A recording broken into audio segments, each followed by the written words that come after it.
और supreme court के निर्देश के बाद उत्तर प्रदेश सरकार ने कथित राम मंदिर भेंट चोरी मामले की जांच कर रही एसआईटी का पुनर्गठन कर दिया। तो नई टीम में आईजी किरण एस, डीआईजी अयोध्या सुमेन वर्मा और एसएसपी डॉक्टर गौरव ग्रोवर शामिल किए गए।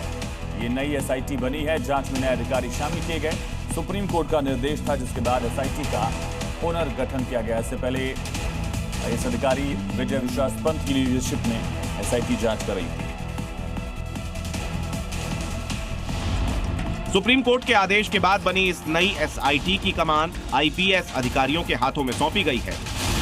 नई एसआईटी में को शामिल किया गया है Kiran S, IG range Lucknow Somen Verma, DIG Ayodhya doctor Gaurav Grover, SISP Ayodhya.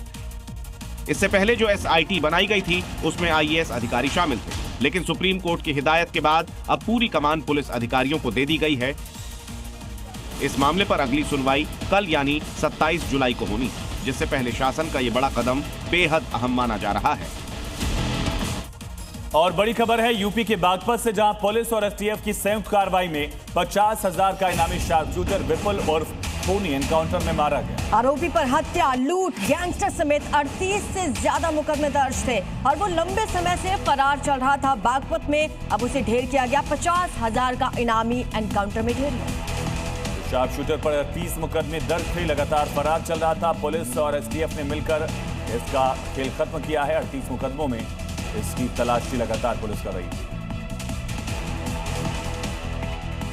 जमीन पर पड़ी ये वही गन और कारतूस है जिसके दम पर विपुल उर्फ खूनी ने इलाके में आतंक मचा रखा था। पुलिस और मेरठ एसटीएफ की टीम ने संयुक्त कार्रवाई करते हुए जमानत पर फरार बदमाश को ढेर कर दिया। पुलिस के मुताबिक कुख्यात सुशील मूंछ गैंग का शार्प शूटर था, जो लंबे समय से फरार चल रहा था। मारा गया बदमाश विपुल शामली का रहने वाला था, जिस पर हत्या और लूट जैसे 38 से ज्यादा गंभीर मुकदमे दर्ज थे।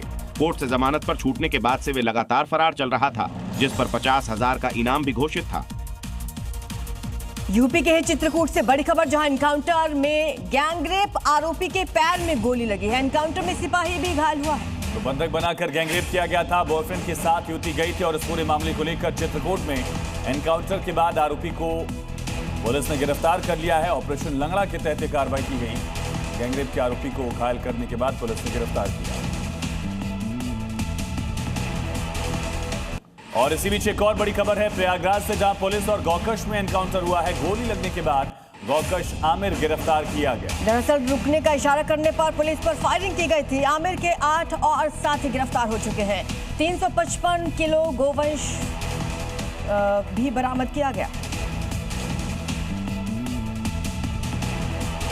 सबसे पहले प्रयागराज, चित्रकूट और बुलंदशहर की ये तस्वीरें देख। जिले भले ही अलग हों, लेकिन तीनों जगह बदमाशों के चेहरे पर कानून का खौफ साफ नजर आ रहा है। प्रयागराज में पुलिस और गौकशी के आरोपी आमिर के बीच मुठभेड़ हुई। पुलिस की जवाबी कार्रवाई में आरोपी आमिर के पैर में गोली लगी, जिसके बाद उसे और उसके 8 साथियों को गिरफ्तार कर लिया गया। चित्रकूट में सामूहिक दुष्कर्म के मुख्य आरोपी जितेंद्र उर्फ भोले को पुलिस ने जंगल में घेर लिया। मुठभेड़ के दौरान आरोपी के पैर में गोली लगी, जबकि इस दौरान एक सिपाही भी घायल हुआ। उधर बुलंदशहर में भी 50,000 के इनामी बदमाश से पुलिस की मुठभेड़ हुई। पुलिस की गोली से घायल बदमाश को अब सलाखों के पीछे पहुंचा दिया गया है। वहीं यूपी में अपराधियों के खिलाफ पुलिस का एक्शन लगातार जारी है। ये तस्वीर आपने देखी। अब बताते हैं आपको इस वक्त राज्यों से जुड़ी 5 बड़ी खबरें। यूपी में अपराधियों के खिलाफ पुलिस का एक्शन। कानून को चुनौती देने वाले बदमाशों के लिए पुलिस काल बन चुकी है। ताजा मामला प्रयागराज, चित्रकूट, बुलंदशहर का है। तो वहीं धू धू कर जलता नजर आया ट्रक। लाखों रुपए का नुकसान हुआ। कड़ी मशक्कत के बाद इस आग पर काबू पाया गया। रक्षाबंधन त्योहारी सीजन में ट्रेनों की भारी भीड़ को देखते हुए उत्तर पश्चिम रेलवे ने बड़ा फैसला लिया। जोधपुर मंडल की 14 प्रमुख ट्रेनों में 36 अतिरिक्त कोच लगाए जाएंगे। यात्रियों को कंफर्म सीट मिल पाएगी।